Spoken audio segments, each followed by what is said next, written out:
ગુજરાતમાં તાજેતરમાં પડેલા કમોસમી વરસાદ અને માવઠાના કારણે ખેડૂતો થયા વ્યાપક નુકસાન વચ્ચે રાજ્ય સરકારે ખેડૂતો માટે મોરનો નિર્ણય લીધો છે। કૃષિ મંત્રી જીતુ વાઘાણીએ પ્રેસ માધ્યમથી જાણ કરી કે પ્રત્યેક ખેડૂતને 125 મણ મગફળી ટેકાના ભાવે ખરીદવાનો નિર્ણય લેવામાં આવ્યો છે।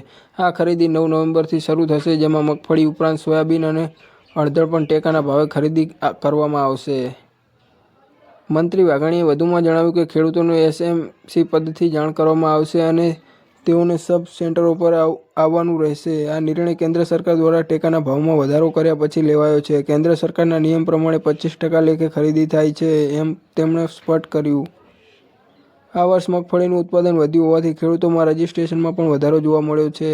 ગયા વર્ષે 3.5 લાખ ખેડૂતોએ રજીસ્ટ્રેશન કર્યું હતું, જ્યારે આ વર્ષે 9.5 લાખ ખેડૂતોએ રજીસ્ટ્રેશન કર્યું છે। આ નિર્ણયથી માવઠા પીડિત 42 લાખ હેક્ટર વિસ્તારના ખેડૂતોને આર્થિક રાહત મળશે, જેમાં એસડીઆરએફ, એનડીઆરએફ ફંડ સાથે વધારાના રાજ્ય ફંડનો પણ સમાવેશ થશે। આવી ખેડૂતની લેટેસ્ટ ન્યૂઝ જોવા માટે અમારી ચેનલને લાઇક, શેર અને સબસ્ક્રાઇબ કરો અને બેલ આઇકનને પ્રેસ કરો।